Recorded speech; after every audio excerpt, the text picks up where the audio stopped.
Today on the program, in the spirit of setting the agenda for the incoming administration in the state, our focus will be on how to drive the education sector to an enviable height. As Dr. Emmanuel Ndukwe will be my guest on the program while we await Professor Chimaroke Amafo. Welcome to the platform, the pinnacle. Okay, joining me virtually is the immediate past chairman of Joint Admission and Matriculation Board, JAMB, Dr. Emmanuel Ndukwe. Good morning, doctor, and welcome to the program. Good morning, Ginika.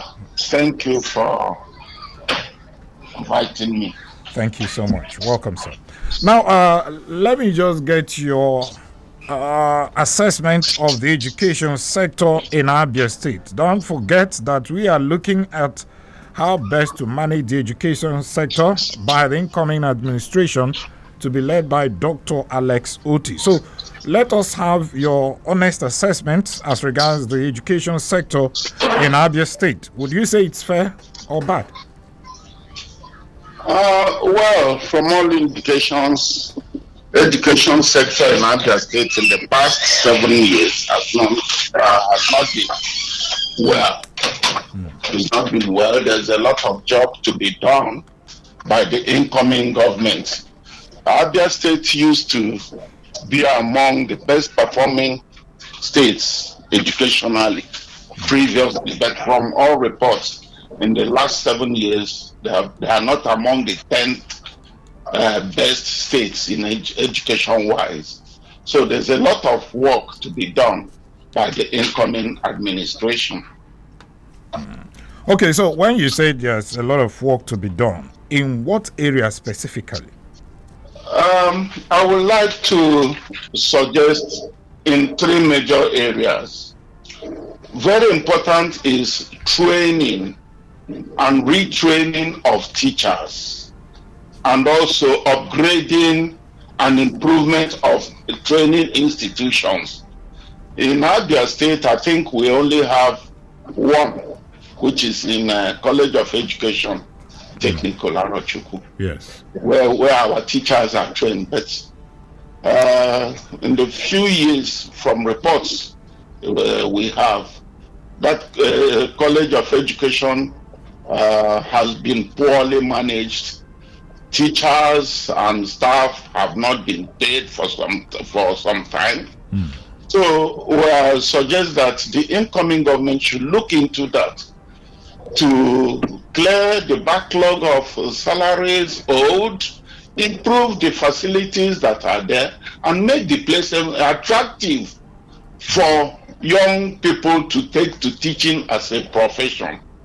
That is one of the first things that I would want the incoming government to do. Second, welfare of both students and teachers is very, very important. Okay? And public schools infrastructure is nothing to write home about, which is why many parents don't send their children to public schools. They withdraw them, put them into private schools, and some of the private schools don't have quality personnel and teachers. So some of these things are what should be looked into. And policy-wise, I would suggest that the incoming government pays more attention to vocational and technical education. The schools that were there for vocational education before have all been allowed to wither, and I don't think they are still there. So the incoming government should set up a committee to go around and take assessment of what we have in other states and know how to bring them up to start functioning again. Most importantly, I would like them to copy what is happening in other states of the Federation, even some of the so-called educationally backward states in the north. They have programs, especially in digital skills such as programming, and some of the states are starting from as early as 5 years old children. So I would like Abia State to also look into these aspects, digital skills, because that is the future. It's even better than oil economy. Digital skills. So let's catch our children from young age. And how do you do that? You have to provide teachers, train the teachers, provide the facilities for training, online training. So all those things will improve and make Abia regain its glory, education-wise, in Community of States of Nigeria. Okay, Doctor, you talked about total overhaul, especially that in Abia State College of Education, Technical Arochukwu. Does it also include, by your own suggestion, probably the sack of the provost there and the board members who have been there for a very long time, and the staff and workers in that particular institution are still complaining of non-payment of salary? My brother, I wouldn't want to go into that. That is local politics. What I will only concentrate on is what to be done to improve on what we have in Abia State. Okay? So I don't want to go into, the only thing is that we heard that some people are being owed. If it is true that some people are being owed, pay them up and encourage new people to come in. Let younger people take to profession of teaching in Abia State. Make it attractive. Encourage technical and vocational education. You can even give incentives to students to seek admission into such institutions. Okay. Focus on STEM education, science, technology, engineering, and mathematics is very, very important. And the only way, one of the ways they can do that, skill acquisition in that area, is empower local schools, make the schools attractive, train the teachers, provide facilities. Some of the, I don't think any primary school has computer or computer lessons, but that is the way. I don't want to start giving examples from developed countries, but even in our Nigeria, Lagos State, Ondo State are now focusing on digital education, STEM education, from even primary school, from 5, 6, 7 years. So why? That is one of the things I would like Abia State to take up to. Computer skills, search and creative programming for our children. I mean, it's not rocket science. By the time we do it 5, 10 years, Abia State children will take the lead, even in international competitions. So that is my suggestion to the new coming government. Okay, Doctor, I don't know, the current government in Abia State said that the school feeding program has actually helped in motivating pupils to actually get enrolled into especially the primary education and the rest of them. Do you think the incoming administration can adjust as well sustain this particular program to at least encourage the younger ones to enroll in primary education? Yeah, that I would like to capture that under welfare. Okay.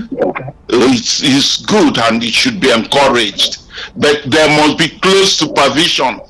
The quality of food that is given, not just to use it and give to contractors, and it should be well supervised and monitored. It's one of the ways that we should be encouraged to attract children for more enrollments.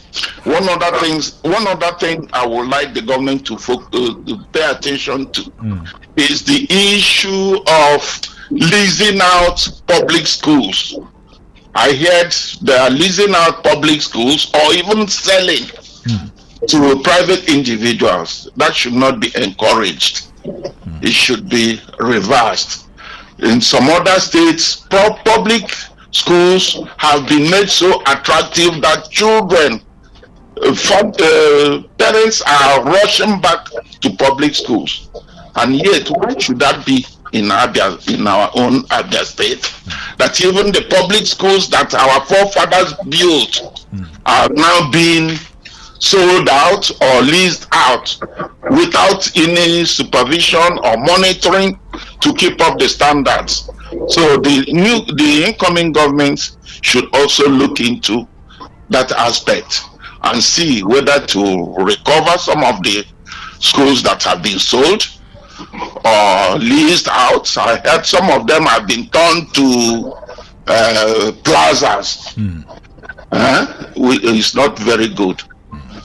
Now, so those are let's talk about the issue of the restored accreditation of Abia State University Medical Faculty license. It took several months, for the state government to actually restore that accreditation. Now, for this, for us not to experience that in the future, how can we do that? I mean, the incoming administration, to make sure that this issue of lost license or suspension of license, of absolute medical faculty, we don't experience it in the nearest future. Well, it's part of what I said. There should be supervision and close monitoring. You know that accreditation is not of universities, it's by NUC. Yes. When they come and visit, the number of faculties and personnel you have, if you meet the requirement, they will accredit you. But they come back. What some universities do is that they go out and borrow lecturers. When they don't have qualified lecturers, they don't have materials in the department, and they try to get accreditation from the back door. And that is why NUC put on that thing as check. They come back. When they come back, if what they stop at the beginning before giving you accreditation is not what you have, they withdraw it. So there should be internal mechanism by the state government to monitor that standards are not allowed to fall. Instead, standards should be heightened, improved constantly in our universities. It's not only the medical accreditation. What about law, engineering? All these ones require accreditation by NUC. So the standards should always be maintained at all times. Okay, let me sincerely thank you, the immediate past chairman of JAMB, Dr. Emmanuel Ndukwe. Thank you so much for speaking with us on the platform this morning. Thank you.